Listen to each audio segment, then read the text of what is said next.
All right, everyone. It's your man, Uncle Dub, here with the Sports Writing Podcast. And we got a guest today. And Instagram is a trip because isn't it funny how your social media knows you? It knows kind of the things you like or things you might like. And I'm scrolling through the little section with the microscope, not the microscope, the magnifying glass. And I see this naval officer and he's, talking, he's interacting with the sailors, maybe having a little dance on the deck of the ship. I'm going, okay, I'm feeling this. I'm gonna check this out. So I check out his account and I'm just scrolling through like so much good stuff, not just the interaction with the sailors, but um just the leadership, the fun. I would like to call him a hype man for surface warfare. We'll definitely want to talk about that. But I saw his name and I said, that name sounds so familiar. And I had to do a Google search. And when I saw the name, I said, I know who this man is. First, let me introduce him. So, class of 1998, United States Naval Academy, senior captain of the football team. He was a 4-year starter at safety. If you follow his account, this is the time of year he's going to post a picture, and it's a very daunting picture. But nevertheless, I'm staring at him right now. I know he can still go, but we'll talk about that in a minute. But I'd like to introduce to you Captain Gervy Alota. Captain, appreciate you coming through, talk about a little Navy football, some leadership, all the good stuff. How are you tonight? Oh, I think you might have frozen up there. Back up. All right, we're back. All right. Welcome, Captain. Good to talk to you. How are you tonight? I am outstanding. How are you, Woody? I'm doing all right. I'm doing all right.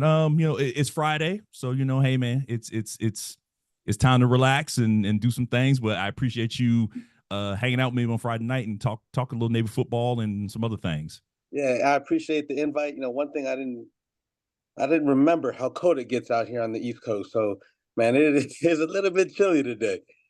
Man, look, the Hawk is kicking butt and taking names out there. And if I didn't have a dog, I wouldn't be out there. But here we are. So, I mean, Absolutely. But it's nice to be in this warm room. Again, just like you said, man, just talking life, love, leadership, and a little bit of football. Yes, Awesome. sir. Yes, sir. Yes, sir. Um, so let's start here. So you talk so much about your dad. Your dad was a Navy chief, and understanding what his job and being a Navy man, did that inspire you to join the Navy? Like, kind of what was his leadership example? One of the things that kind of got you on the road to where you are now. Man, that's a great question. So I think I really wanted to be like my dad for obvious reasons. I mean, he was an immigrant from the Philippines, and he taught me, in order to be successful in life, you got to roll up your sleeves, you got to be willing to work and get dirty, you got to sacrifice, because no one's going to feel sorry for you. So, if you want to be successful, man, you gotta want it, and you got to see it, and you got to do it. And he really just inspired me to be a good person. I had no aspirations of joining the military, really, to be honest, just because he was always gone. And all I wanted to do was coach. I wanted to teach. I wanted to, be a positive influence in young people's lives. And I really just wanted to, be the type of man that my father was, but I didn't want to leave my family as much as he left us. So yeah, I wanted to be like him, but probably didn't think about doing it in the service. The only reason why I went to the Naval Academy and joined the Navy was because of Navy football. I wasn't the biggest, fastest, strongest. I wasn't, you know, USC, San Diego State, UCLA type caliber football player, but Navy gave me an opportunity. And, it was always my dream to play, you know, football at the D1 level, and Navy gave me that shot. So, that's kind of my story of how I joined the Navy, how I, initially, started wearing a uniform. It wasn't really because of my dad, but it was because of my ability to play the great game of football. And just my desire, to kind of play at the next level, to see what else my body had to offer on the gridiron. Makes it awesome. Awesome. So kind of thinking about your journey at Annapolis. So I kind of think of it, the more things change from a time standpoint, from a technological standpoint, the more they stay the same. So can you paint a picture for our listeners, uh, kind of life as a plebe and then as a midshipman? Like what's that like? I mean, I have an idea, but kind of give our listeners an idea what's that like. and playing football and being a student and playing football at a military academy. What was that experience like? Yeah. So again, I'm coming from the lens of a football player. I was there to go play football, right? So my plebe year, I'm just thinking, how am I going to get myself in position to give myself an opportunity to travel and play varsity ball? And here I am waking up at 4 a.m. in the morning, PTing, with 1,000 other plebes. I'm wearing this funny uniform, really short shorts. My socks are up to my knees, tucked in t-shirt, something I'm not used to. And I'm over here busting my butt, doing push-ups, sit-ups, running around for miles. And all I'm thinking about is, man, I need to get in the gym. I need to do like bench press and squats so I can, at least have a chance to compete.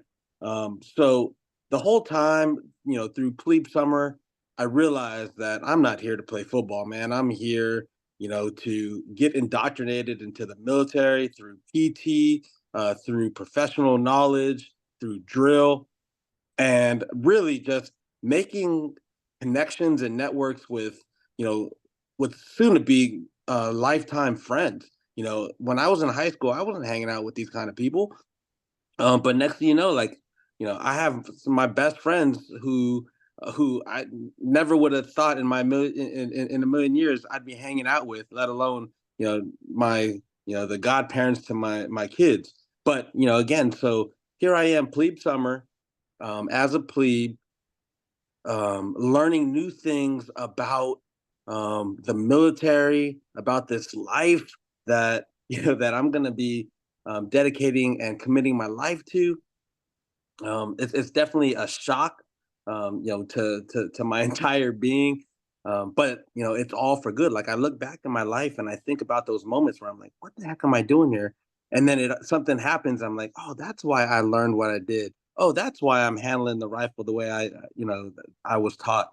That's why I had to recite this leadership philosophy from this great naval leader, and it all kind of made sense. So from the standpoint of me kind of going in, eyes wide open, trying to be a football player first, and then soon like cut at the knees and saying, "Hey, you are a midshipman, a future naval officer, about to lead men and women in our naval service.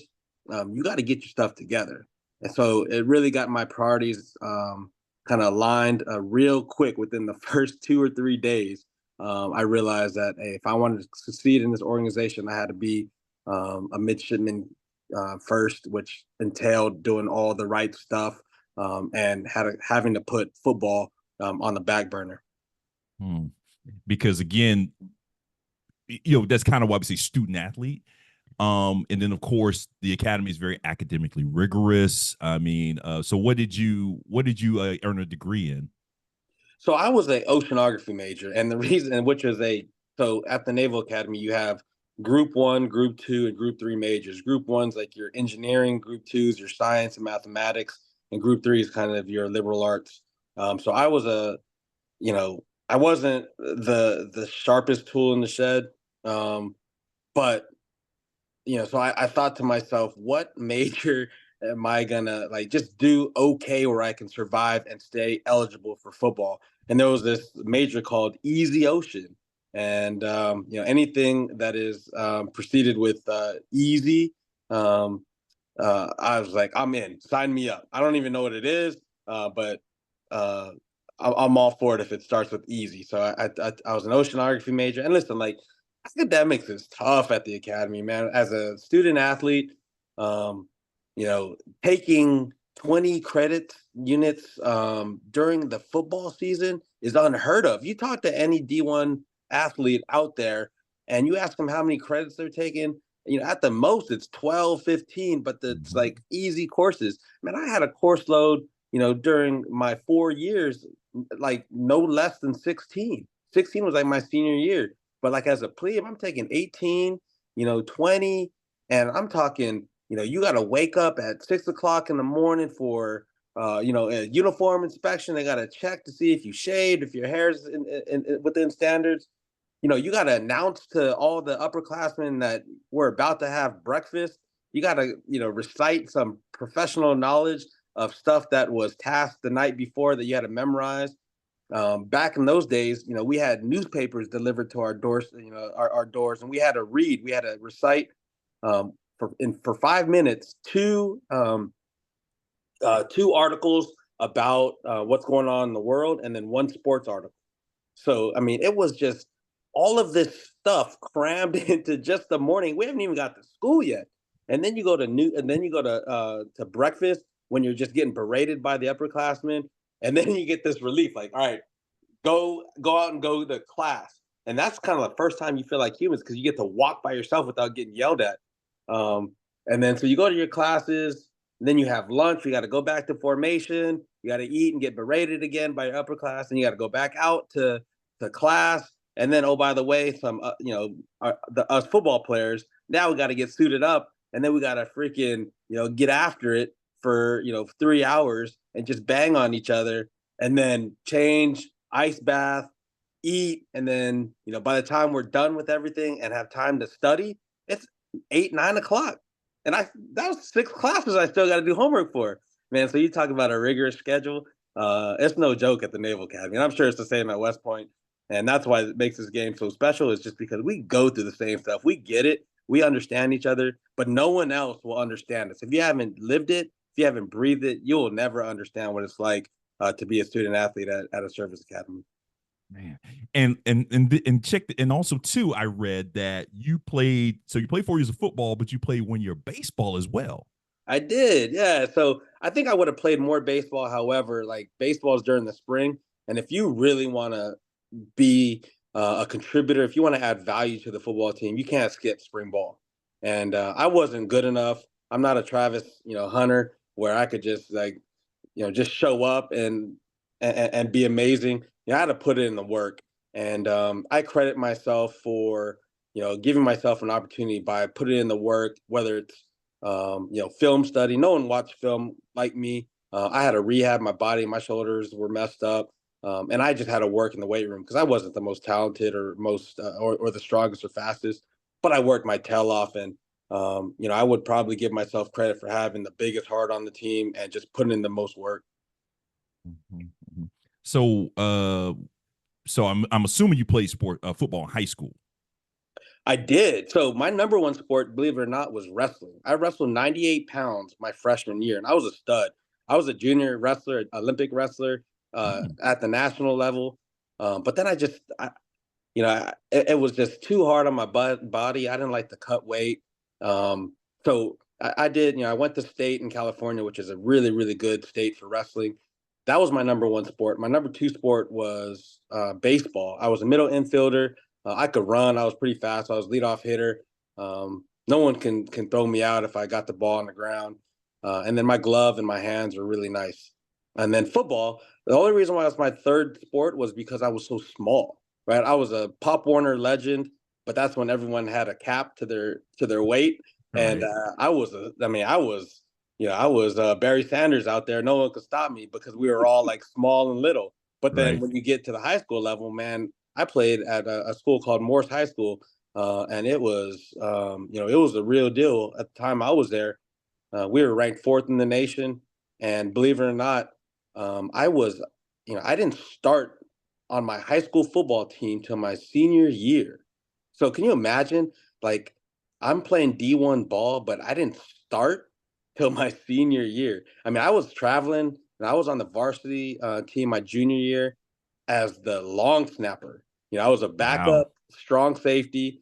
I played a little bit of wide receiver, but I didn't really get my shot and my opportunity till my senior year, which is crazy. And to be honest, I really shouldn't have gotten to a D1 school. The only reason why I got to a D1 school is because we had a stud wide receiver. He looked the part. He could run like a deer. He had really good hands. His name was LeBron Butts, classmate of mine, really good friend. And Navy really wanted him. So they were like, hey, we want you to come here, full ride. And LeBron knew that I wanted to play D1 too. And the only probably place I could have played is Navy. He was like, hey, if you guys want me to go to your school, you got to take Gervy along with me. And so it was like a package deal. And because of that, I got a shot. Like, Hmm. I weighed 140, 145 my senior year. starting for the very first time. I was not D1 material. So the fact that I had a guy who, was my homie, who believed in me and was like, hey, you want me? You got to take this dude with me. And he Mm, gave me a shot, man. And it's all she wrote, man. Like, there's no business I should be playing D1 ball, because of I was 145, scrawny little Filipino kid, no tape on me. I was just a long snapper junior year, and then I free safety tape senior year. I mean, we were great. We were undefeated, and we won CIF in San Diego. But these guys that are going D1 have a long resume of mm. accomplishments. Nothing, that I could even, not half of the things that I've done could ever measure up to the things that the folks that are getting D1 scholarships were able to achieve.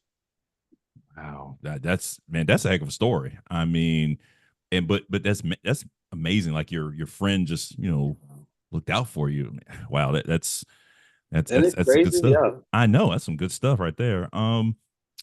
So kind of talking a little bit more about kind of life at the academy. So the week, so it's coming. So this week, everybody it's all quiet, and then next week, let's say Sunday, whenever it starts, it's Army Navy week. So on both academies. So what's that week like? I mean, Yeah. just like what's it like on the yard, man? So I have a different story. Okay. So my plebe year, right? I'm already starting. I started as a plebe, which is a great story in itself. But I'm starting the sixth game in the season, end of the season, and I traveled on the fourth game. I was on kickoff team, and I made some pretty significant plays where the coaching staff was like, this guy needs to be on the field more. So I got my first start, and then I started all six games, and so then Army Navy comes along, and I really I was a freshman playing in South Bend against Notre Dame, my dream school, and it didn't phase me. Like, I was just like this. I didn't know any better. Like, I was just, I guess, that dumb where I was just like, I'm just a plebe starting. I'm just running around wild. I have nothing to lose. I'm gonna make plays. So like, I didn't think about stuff, right? So then Army Navy week comes along, and there's just so much hoopla around the yard, and I'm excited about it. Like, I want to participate. I'm a freshman. I have no idea. I want to be a part of this Army Navy week. So it was like, I think it was like 10 p.m., getting close to 11, and there was another football player in my company. So we were all the plebes, all these shenanigans and pranks, and we're like setting up to do these pranks.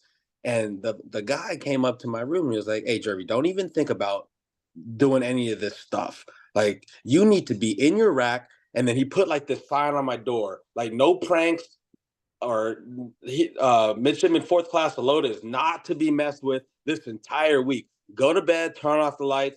Your roommates too. You are to do nothing this entire week, but just focus on the game. So then I couldn't participate in any of the shenanigans. And my roommates were so good because it's like unheard of that a plebe starts. So they're like, hey man, we want you to be at your best. We don't want you to get caught up in this stuff. We want you to be ready to go mentally, physically, emotionally, spiritually, all that stuff. So they left me alone. So I didn't get yelled at. All of my upperclassmen didn't talk to me. They left me alone. If anything, they let me just chill and relax, which is unheard of. And they left me alone. But so that was great for me as the football player, but as the midshipman trying to experience Army Navy, I never really got to experience all the shenanigans. Like, you see stuff on videos and all the wild pranks. I never participated in that because I had my mind focused on the game, right? Okay. So you hear all the noise, you see it all, and you hear about all the stories when you wake up in the morning. But man, I was focused. I had my eyes shut, mask on, and just visualizing myself, having double digit tackles, strip fumbles, scoring, you name it, holding up the Commanders in Chief trophy. So I had all these visions. I was a big visualization guy, and I would have dreams about some of the things that I would do during the game. So that was kind of how I prepped prior to the week.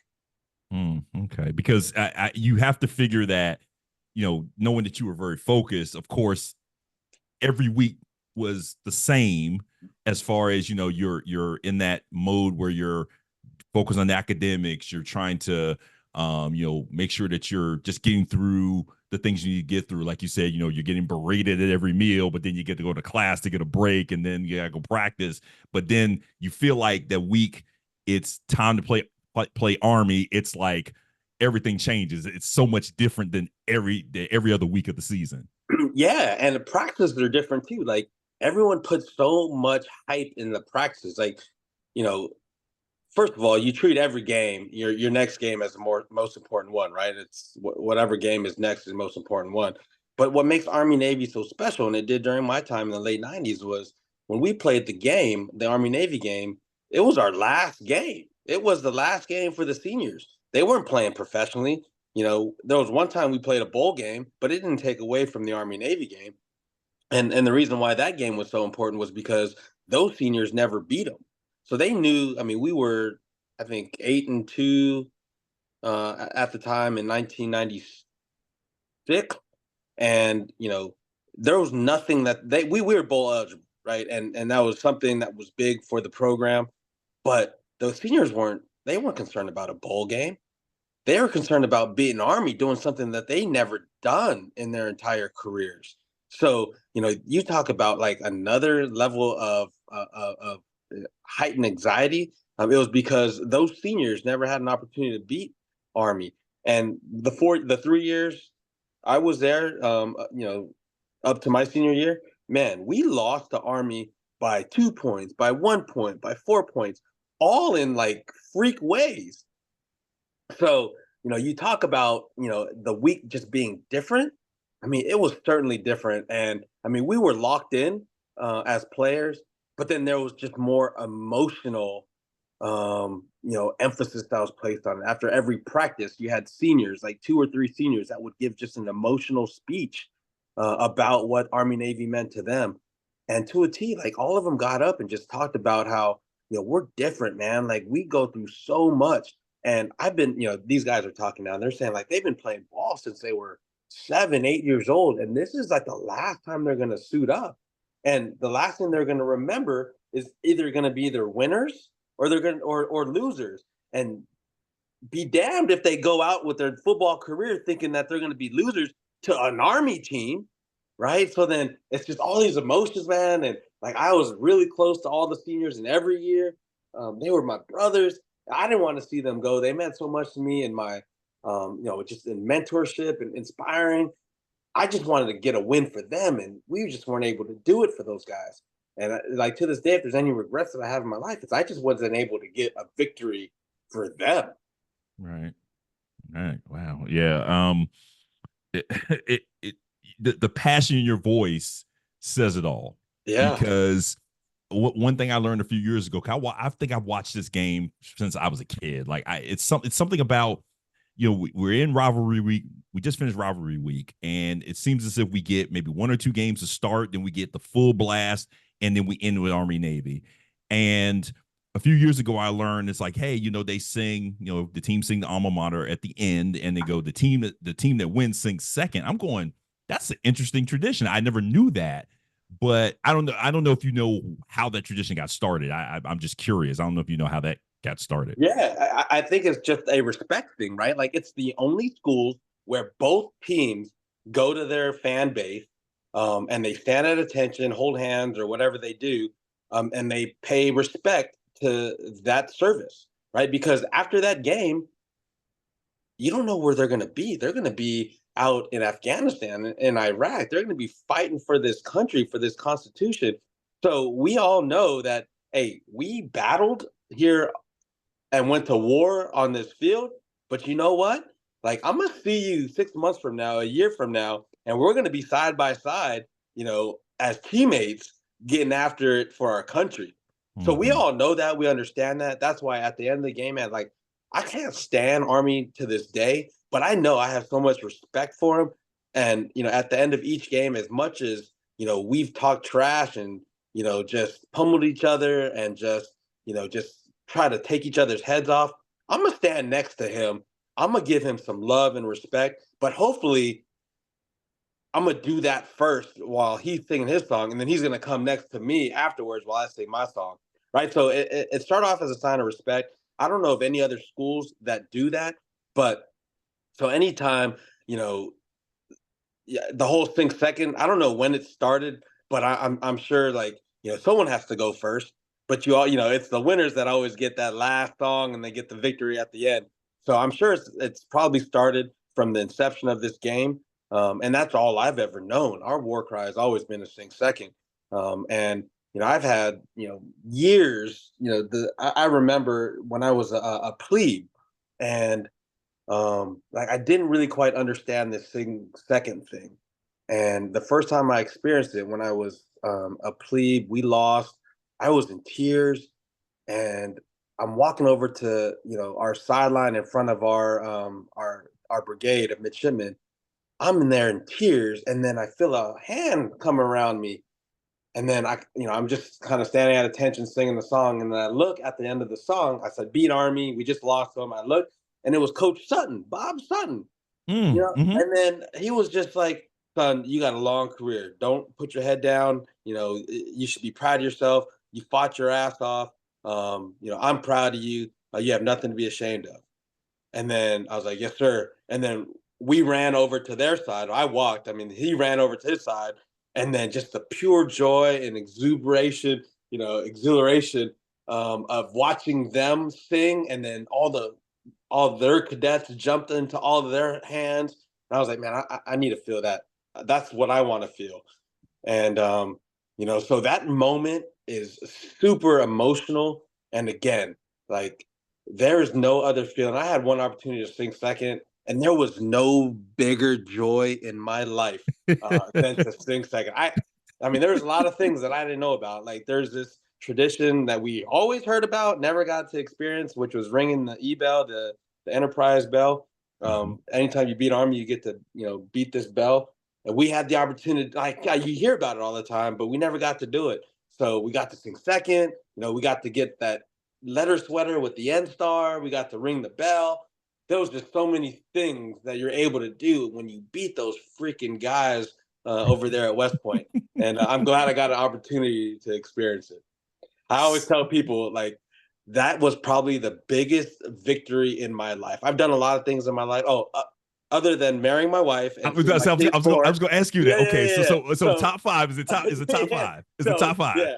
So marrying my wife, watching my kids born, beating Army. Okay, And then okay, okay. yeah. So again, I've got a lot of wins. I've done a lot in my career. I've commanded 3 warships. I've done a lot in my life.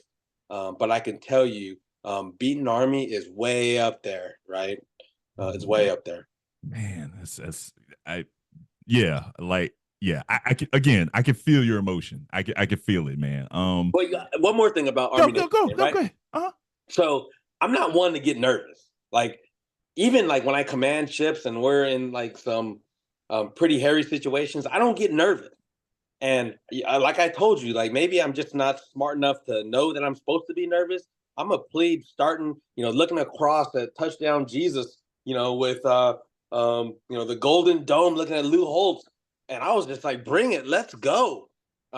But for some reason, this Army Navy game, when I started walking out the tunnel, and you can hear the crowd, you can hear the madness going on, something took over me, and I was like, my knees got weak. Like I get some butterflies, but it was consuming me, and something was so strong and so powerful that I couldn't control. I was like, this is not right. Like I kind of collapsed and I threw up. Oh, And there was no trash can, there was no nothing, and I just went off to the side and I threw up. And people were like, "What in the world is going on?" And it's like, "Are you going to be ready to play?"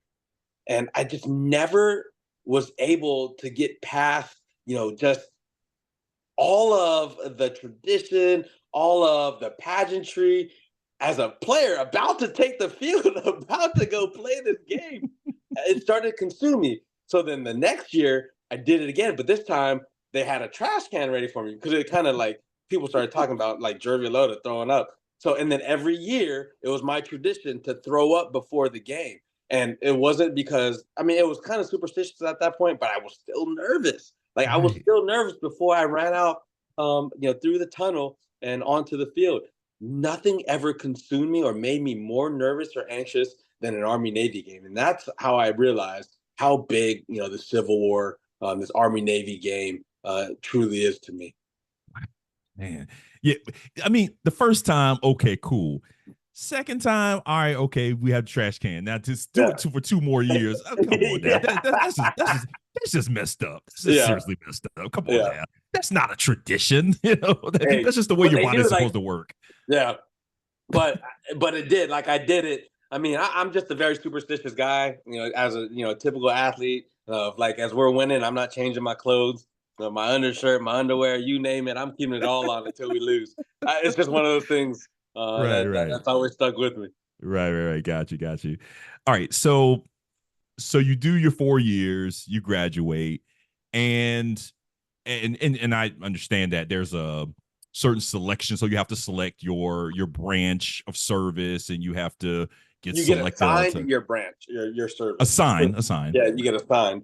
So why surface warfare? I mean, was that the goal, or what did you have? I know you have to do some your summer cruises, and you kind of get to Yeah. feel out what like why surface warfare? Was that the goal, or did it just happen? So this is the honest truth. I told you before, all I wanted to do in life was to be a coach and to teach. I wanted to coach. I wanted to teach. I wanted to be a positive influence in young people's lives. Surface warfare was the the the quickest way for me to get to that goal, right? Mm-hmm. So, I didn't like to I like to be comfortable. I didn't like to be cold. I didn't like to be dirty. So I didn't want to be a Marine, right? I lived in San Diego. I know how cold the water is. I surfed, but I always wore a wetsuit. I didn't like to be cold. So I didn't want to be a SEAL. I watched Top Gun. I was super motivated to be a pilot. I wanted to be Maverick, but then that was 5 years after you got your wings. So that's a total of 8 years or 7 years. So the fastest route for me to be the person that I wanted to be as a coach, a teacher, was surface warfare. And the Mm-hmm. thing about it was my first tour on a ship, I was coaching. I was teaching these young sailors about life. I was being a positive influence in their life from jump, from the moment I stepped on board that ship. So I was like, man, all the things that I wanted to do, I'm doing now. So let's see if it's going to be like that at the next ship or at the next command. And sure enough, it was, but just at a larger scale. The Mm-hmm. responsibility just doubled. And then I was like, okay, well, that was fun. I was able to inspire and coach and teach. Let me do this at a department head level. And then it just went on and on and on. Next thing you Mm-hmm. know, 28 years later, I'm still coaching, I'm still mentoring, I'm still being a positive influence in young people's lives. So everything that I wanted to do ever since I was little, I was doing it through the Navy. And I never realized that I'd have that opportunity or I'd feel that way about it. It all just kind of worked out. Man.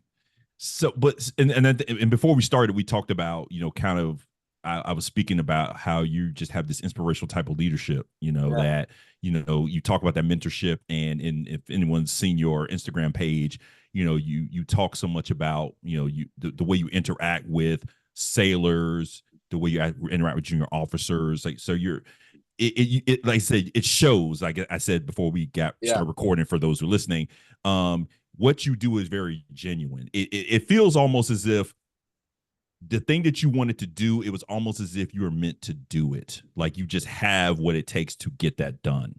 Yeah. You know. So I always tell folks, man, like the two most important days of your life are, the day you're born and the day you figure out why you're born. And, I realized, through football and through my life experiences, man, this is what I was born to do. I was born to be an impact. I was born to inspire. And in my opinion, there's no other, other than coaching, like, you get to inspire on a daily basis, but, through the Navy and surface warfare, and it's really what I know, and I'm sure you could do it elsewhere, but it gave me a platform. It gave me an opportunity to be in front of people, to ask them questions about their life and what they want out of life and how can I help them achieve it. It allowed me to do the things that I felt like I was born to do.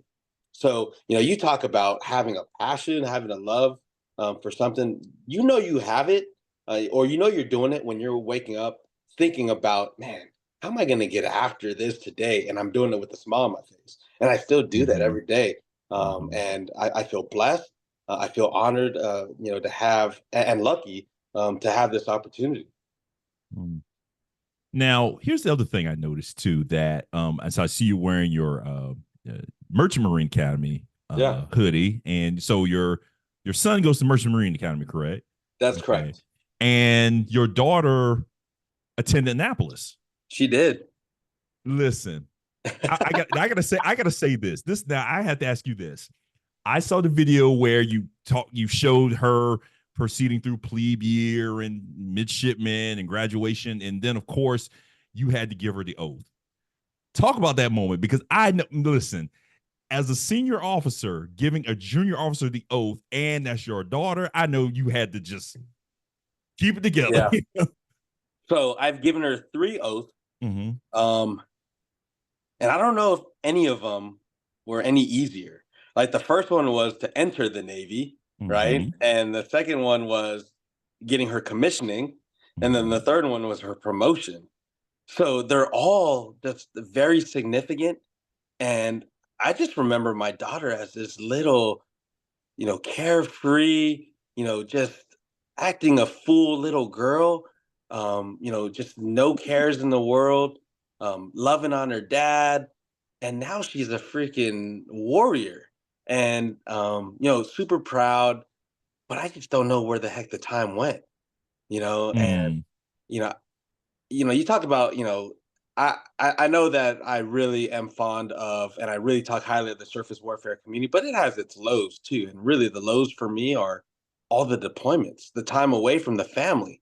And I remember 9/11 when my daughter was just 1 and I left for 9 months. I mean, we were tight, man. She was daddy's little girl and she never left my side. And then I left for 9 months and I came back. She had no idea who I was. Mm. That crushed me, man. But, I put in the work. Like I cared that much about my daughter. Like yeah, it was funny because I was just telling this story to my daughter who doesn't remember it because she was just 1 at the time. But like, so my wife was also a Naval Academy grad, and she was still in the service while I was deployed at this time. So she had to go to work when I returned from that deployment. And the moment she put on her uniform and walked out the door, man, my daughter would lose it. She would just stay at the door, crying, wanting her mom. And I couldn't. I can get close to her because she would just go crazy. I was just a stranger, evil man, that took mom away or made mom leave. So like I was the enemy. I was enemy number one. But I had to work to get after it, man, like to win her back. So I would just sit on the couch, put on Elmo, and just laugh and just kind of like look at her and see if she like noticed. But then like she would slowly like peek over, slowly, sit on the seat, really far away from me, but sit on the seat and watch Elmo. The next day, do the same thing, cry when mom left. I'd put on Elmo. It would take about 3 episodes for her to get on the couch, but then she got a little bit closer. Day 4, she's like right next to me, but it was like this constant like routine of trying to win her back. And you if you really truly want to put in the work, and this is all for all the folks that are out there, the life is hard, man. Like Navy will take you away. And you can either feel sorry for yourself and give up and say it's not the life I want, or make make it work when you're back. And that's what I try to do when I came back. So it's there's seasons in the military. There's just like in all walks of life. But when you're there present, make the most of it. Mm-hmm. So you're so I said you're like a surface warfare hype man, but one of the things that you say all the time, win every day, be great. Yeah. Can you kind of give us a little bit about like how you came up with that mantra? Yeah. It's about winning every day.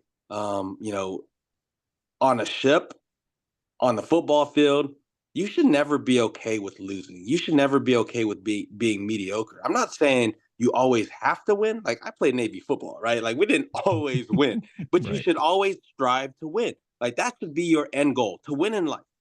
And anytime people walk across me or we come across people that ask me how I'm doing, I'm like, I'm winning, or I'm not winning today, but I don't like how it feels, but I guarantee you I'll be back on the pedestal. So you have to have that mentality. You got to win in life and everything that you do, and especially in the military. If you're not winning, people die. So you owe it to your people to strive to win in everything that you do. Being great, it's not BE. To me, it's a point B, right? Who you are, where you are right now is your point A. Who you want to be, where you want to go is your point B. You got to be thinking about your point B when you wake up every day in the morning. How are you going to get closer to your point B? Or if you're in the club and you're coming across a decision, whether you're going to go right and go left, whatever's going to take you closer to that point B, that's the direction you need to go. So your point B has to be so big that it's going to keep you in line with what you want out of life. And then GREAT's an acronym. Navy, we all love acronyms. It's about having goals. It's about being relentless towards achieving those goals. It's about being excellent in everything you do or committing to excellence. It's about having a great positive attitude. A is attitude. And then T is the teamwork. Like, there's nothing that I've accomplished without the help of somebody else, right? I was able to lean on the linebackers and the front line in order for me to be able to do my job. They counted on me as the last defense. If it got through the front line on a run, that I'd be able to have their backs and stop them. Everything that we do in life that's consequential with decisions that we make, you have to lean on your teammates, right? Life on the ship, I need the cooks. I need the engineers. I need the combat systems and the operators and the deck folks and the navigation team for us to be operational and to go from point A to point B and to be able to fire off rounds if we're getting attacked. So everything is a team sport, especially life in the Navy. So that is the whole mantra. And I have like specific examples of each, but really it's a simple philosophy. But if you think about each aspect of the win every day, be great, I guarantee you're going to be freaking successful in life. Got to have goals, man. And don't let anybody tell you no. My goal is to play football at Notre Dame, even when I was like 10 years old. And everyone always told me, you're not big enough, fast enough, strong enough. I was like, okay, but I'm going to still do it because I'm going to be absolutely relentless. I'm not going to allow you naysayers, to tell me I can't. Guess where I was, Woody? My freshman year. I was at Notre Dame wearing a gold helmet on the same field with Lou Holtz. I wasn't playing for Notre Dame, but I was playing at Notre Dame. I achieved my goal. There you go. Right? And you talk about it's perspective. It's perspective. And then I commit myself to excellence in everything that I do, right? I was on the scout team to start off. My freshman year, our first game was against San Diego State. And LeBron Butts got to travel. He got to go home. I was just on the scout team. No one even knew my name, right? And the reason why was the scout team didn't get an opportunity to go live. Like, they wanted to save the starters, the varsity folks. So we never went live. We were just pawns. We would just kind of fit. And then, they looked like superstars because we never tackled them. We got blown out that game. It was like 40-something to 0 at halftime. And coach came back and was like, the reason why we sucked is because of you scout team. You guys didn't give us a good look. We're like, well, you didn't even get the opportunity. So that next day, that next practice, they let us go live. And when we went live, the scout team got hyped. We were like, all right, it's our time to shine. We wore those little red hats. We were called, the red hats or something. We had a name for ourselves. But the first run play was like a toss sweep to Monty Williams, our starting running back. Ran my bananas a free safety, closed my eyes, lunged into him. Next thing you know, I woke up, people were cheering. I was like, what the hell happened? And I freaking knocked his butt out, apparently. Coach stopped practice. And we're like, hey, Monty, you are a freaking, all whatever running back, and you let this little plebe do that to you? Everybody line it back up. We're running the same play. Everybody's dead except for you and for you. And I'm like, me? Like, what did I do? And he pointed at me. So I was like, oh, geez. I didn't mean to get anybody in trouble, but you know what? He called me out. I'm going to just do this again.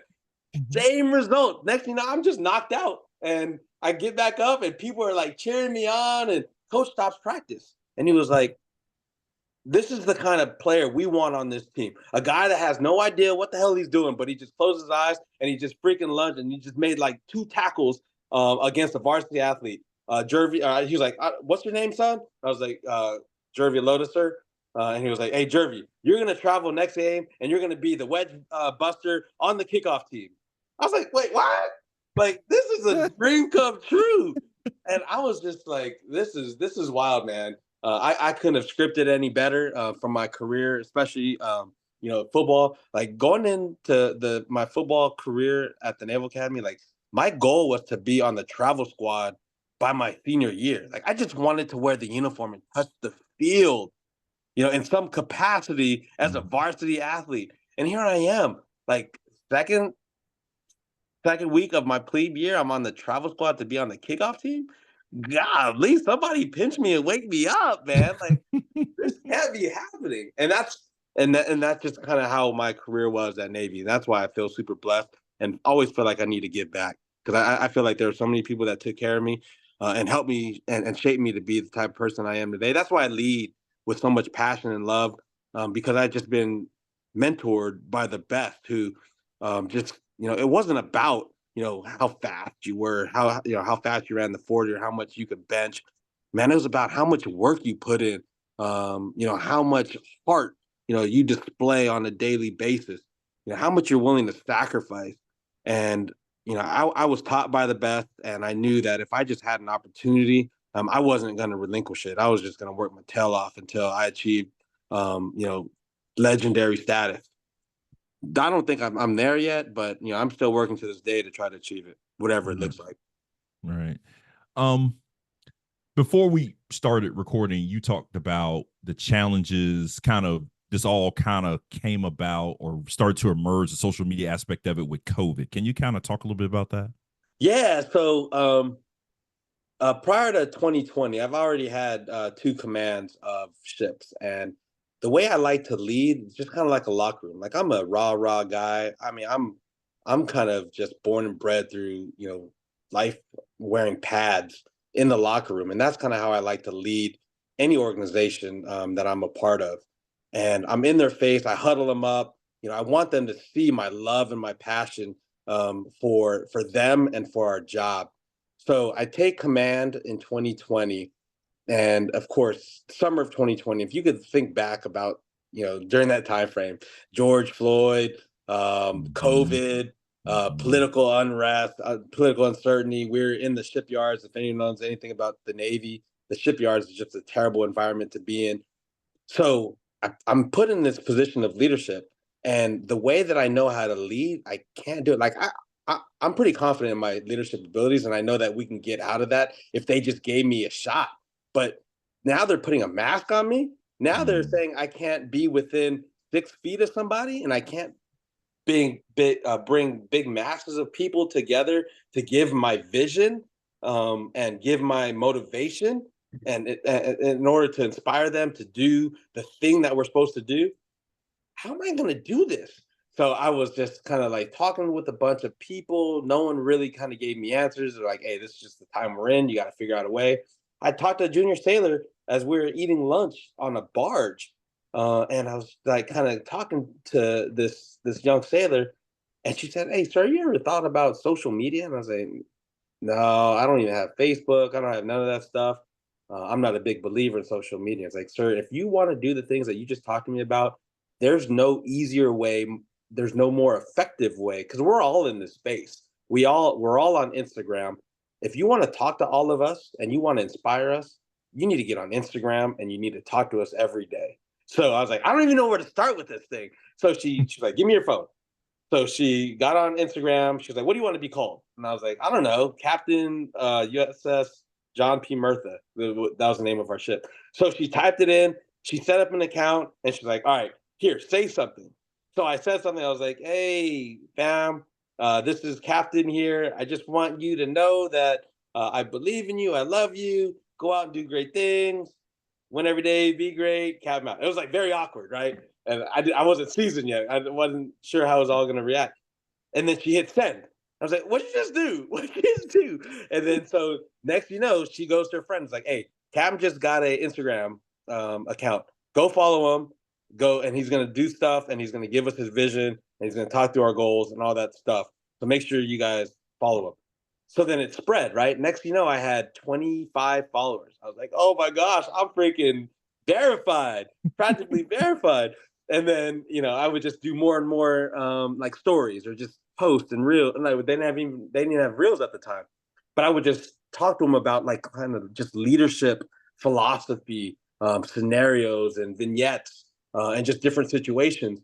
And then next thing I get like 100 followers, and then it just kind of blows up, and then it just goes from the crew to the crew's family, and the crew's family was just like reaching out to me and was like, "Hey, I haven't seen my kid. Can you just tell him I said hello?" I was like, "Well, I'll do one even bigger. I went and found that kid, and I was like, "Hey, do you know this lady named Jocelyn?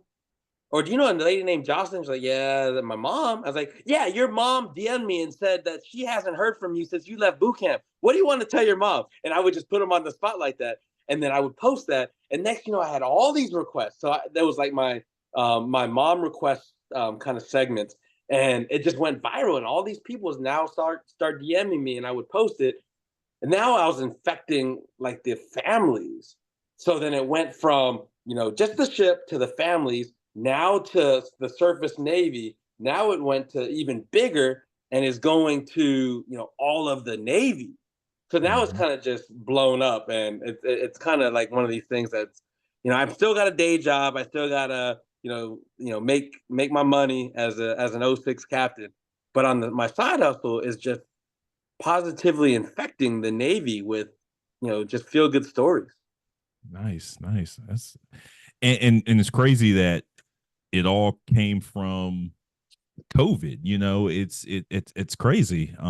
But again, that was really good that you had the conversation with that sailor, because essentially she was able to basically say, "Hey, we can still communicate. Just got to find another way." And then you've taken that from now, and now reels are here, and you're big. You're a star, man. You are a star, sir. Well, I don't know about that, man. But again, like that's the funny thing about leadership, man. You got to be able to adapt.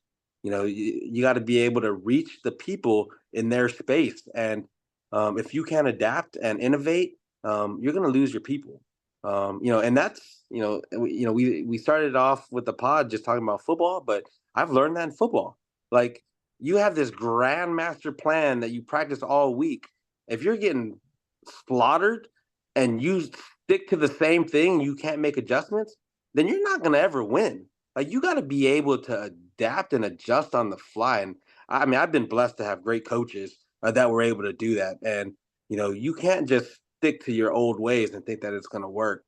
I mean, you got to be innovative, you got to be visionary in your approaches to leadership in order to get the most out of your people.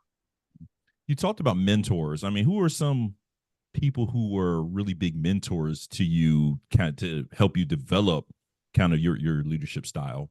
Yeah, so I mean, it all starts with my dad. Of course, we started with the conversation about my dad. He's always been my mentor, and then all of my Pop Warner coaches, Bobby Urslow, my high school football coach, the legendary John Shacklet, the guy that recruited me, Mike Drake, my position coaches, Gary Patterson. I even just I don't know if Coach Mike Loxley.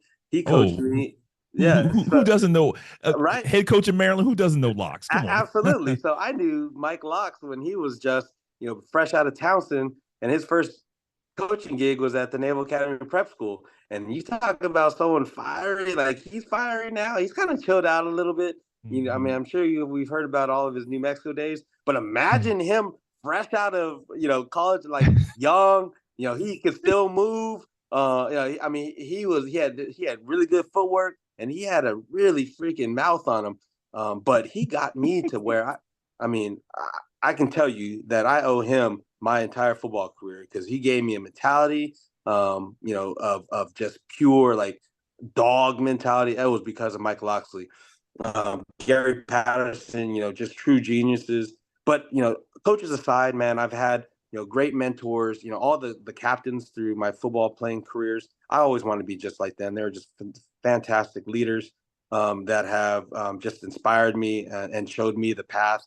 Um, you know, I've always been different, but when you think about leaders like that are peers that do it their own way, there's no one that I can think of that's done any better than the football captains that paved the way for us. And then just like now through my course of surface warfare, I've had just a slew of admirals that have mentored me, took me under their wing, and then guided me and kept me on the path. Mm, okay. All right, let's talk a little more football here. So Yeah. the team. So I'm assuming you watch, but how often do you get to games? I mean, are you watching more games? Are you getting the games? Like how are you keeping up with the team these days? Yeah, so I follow a lot of sports, and Again, all my teams, I know everything about their, my teams. My teams are obviously the Chargers, Navy, Merchant Marine Academy. So, when my son has buys, I go to the games. I go to Navy home games. I cover them up from the sideline. But this football season has really just been dominated by my son. Mhm. D3, they run the option. My son's the starting quarterback on the option team, so it's just fun to watch. I love it. Mhm. You talk about, but even while my son's playing, I'm watching Navy. Right, Mhm. it's one of these things where I gotta make sure. I want them to win. Unbelievable start to the season, both Navy and Army and Navy. And I was just like, man, how long can we make this ride run, man? This is Mhm. just so Mhm. much fun. Like Yeah. my son's team was winning, Navy was winning. It was just a fantastic start, like a dream start to the season. I mean, just thinking of the possibilities of Army and Navy playing twice, and just how much chaos that was going to create. Yo, I wanted that so bad. I It was, I mean, know yeah, I mean, it look, would have look, been wild. It would have been Navy was wild. picked to finish 11th in the AAC and they finished third. I mean, that Yeah, Tulane game, if they won Tulane, they would be playing tomorrow night. yeah. Tomorrow Tonight, night. right? No, tonight. Yeah, Tonight. Oh yeah. yeah, Oh yeah, they're playing tonight, right? yep, But yep. yeah, oh my God. Yeah, I was looking forward to that. That was crazy. So I mean, things happen for a reason, though. I don't know how far you go back in Army Navy, but remember that long streak we had? We Hmm. won Hmm. 14 straight. The Yes. next year, we were freaking good, man. Like I think we were top 25, really good, and then we were playing in the American Championship against Temple. And then we got blown out. Our starting quarterback gets hurt the week Yep. before Army Navy. And, we Hmm. won 14 straight against Army. So we were depleted by that time. So then we go against Army without our starting quarterback, broke, kind of a little bit deflated because we lost pretty handily by a good Temple team. And then we lost for the first time in 14 years against the Army team. Well, Army's got a little streak going on, and they're playing against a really good Tulane team. And a week and a day from now, they're going to be playing Navy. So they don't have the time, the rest. They're focused on where they should be, like their heads at this championship game. But Hmm. then they got a short week to start getting prepped for Navy. So Hmm. you talk about you know how funny these things work. Like, would you rather be playing in a championship before the Army Navy game, or would you rather be in Army's position or the Navy's position where you kind of get some time off, get Hmm. healthy, really get 2 weeks to game plan? And oh, by the way, you've just watched them against Notre Dame, you watched them against UTSA, you're watching them against Tulane. You got a lot of good footage now, and they're maybe a little beat up because they're playing a good Tulane team. I Hmm. mean, you talk about it kind of falling into our hands. It is now. We just need to execute and play some ball. Yeah, yeah, I mean, those are excellent points. You're absolutely right. You're absolutely right. I mean, they really have. They're in the catbird seat right now. They have the advantage right now. Um, so last season for Navy was really tough. So as you look at this team this season, what do you think changed to kind of to for them to have all this momentum this year? Because last year wasn't a great season. First year in Yeah, the coach Newberry. Now this year it's like they're humming. Like what do you think yeah. changed or what happened? I think they got that nasty taste in their mouth. They realized that in order for us to be at the level we want to be, we need to work. I'm not saying that Coach Newberry didn't, work him his first year, but I think there's a different sort of, I think Coach Newberry has a little bit of swag to him this year, Mm-hmm. and like he kind of got that first year under the belt, out of the way, and now he's in his groove. Got a new O coordinator. They're running a little bit variants of the option with the wing T. Of course, they got a quarterback that is kind of established. They know who the starting quarterback is, and he just balled out. Um, I'm telling you, man, with these offenses, if you don't got a quarterback that can just run it, then you're not going to be successful. Or if you don't have a coaching staff that has confidence, full confidence in a quarterback, they're Mm-hmm. not going to be successful. So I think that's kind of the biggest change. They've always been pretty sturdy defensively, and Newberry's kind of a defensive wizard. So they'll always be pretty solid defensively. I think their secondary play to start off the season was really, really good. Um, and it kind of died off. I guess really the big games, the games they lost, not blaming anybody, but it just looked like the coverages weren't as solid and as as tight as it should have been.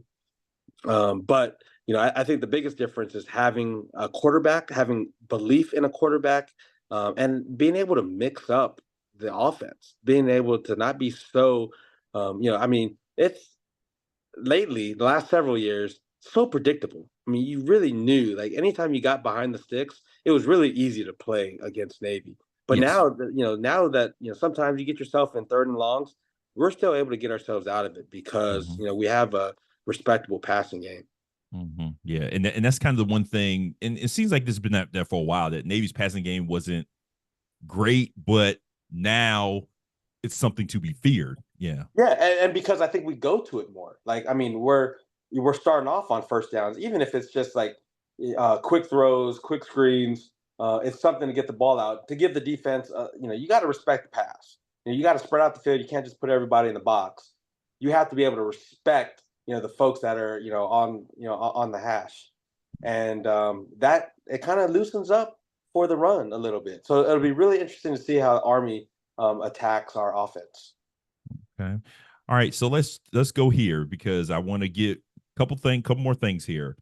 Give me 3 keys for Navy's victory and give me a game score. Okay, I think it's going to be a low scoring game. Okay. I think it's going to be 26-21 Navy. I think that Army will try, as always, try to just dominate in between the lines, but Army will be successful on the big play. Okay. They're not going to be able to go up and down the field 3-4 yards a pop.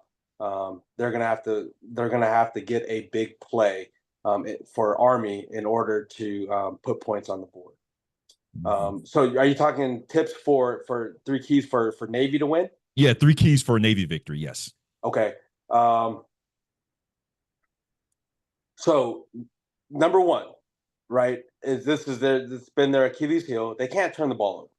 Okay. Bottom line, right? And I guess that's an easy cop out, but I mean, you look at Notre Dame, right? Just they got behind because of turnovers, and we've been making silly turnovers.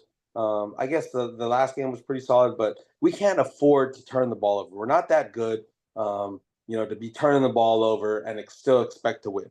So we have to not turn the ball over. We have to dominate the time of possession, and we can't give away the big play. So the first two are obviously, I mean, the middle one could be both offense and defense. First one, turnovers. We got to win the turnover game.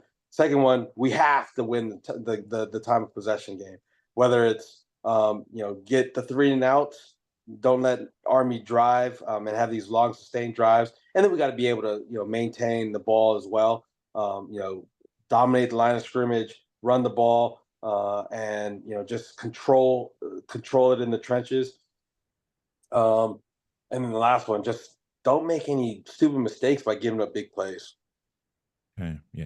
And again, that one about time of possession is huge because Army is #1 in FBS in time of possession. So that if it's like you said, if you can get them 3 and out, then that gives you more time to run your offense. So for sure. Yeah. Well, Captain, I appreciate the time. Actually, you know what? Before we end this, I'll give you the last word here. Oh man, so we started talking about social media. Social media gives us opportunities to meet people that you would never, get an opportunity to meet. And social media gave me an opportunity to meet you, right? You just randomly went out and you said, "Hey, would you be interested in doing my podcast?" And I was like, "Who are you? What do you do?" And then I didn't know you from John or Jim or Sally, but I was like, "Hey man, if we're gonna talk football, we're gonna talk Navy football, I'm all in." And just having this conversation with you now, man, I truly feel blessed. Just showing your love for sports, you showing your love for the Navy and just military service in general, and just give me an opportunity on this platform to kind of tell my story. I appreciate you. if there's one thing I want people to know about me is, I'm genuine. I am who I am. Um, that can get me into trouble sometimes just because I'm so passionate and I show so much care and love for people. Um, but at the end of the day, all I want is for there to be love in the air, for people to just love each other, respect each other, because the world is good, man. I truly feel blessed. I got a beautiful wife, two beautiful kids, and I got a job that I love. I couldn't ask for anything more. And thank you, from the bottom of my heart for allowing me to tell my story on this pod. Um, I just I'm a huge lover of life. I'm a huge fan of people just doing awesome things, and I just feel like it's our opportunity. It's our responsibility to recognize the folks that are doing awesome in life. So again, it's about winning every day. It's about being great. Thank you. I appreciate it. And oh, tell everyone your Instagram account. Yeah. So my Instagram handle is at Captain Gervy. Spell out Captain, Captain, and then my first name is Gervy, Gervy. Okay, and there you have it. So make and I'll put that in the show notes when this episode drops, and you'll have it. And that's it, ladies and gentlemen. And as always, as we are slowly coming to end the season 5 here, I appreciate all of you as always for listening to the podcast. As I always say, continue to hey, subscribe, give me a 5-star rating if you can. Reach out, emails in the show notes. You have all my socials in the show notes as well. And until I talk to you again soon, of course, you know what I always tell you. I always tell you to continue to take care of yourself. Flu shot, COVID vaccine, make sure that you stay healthy. And we know the weather's cold, not as hot as it was. But as I always tell you, remember to drink your water and mind the business that pays you. Peace.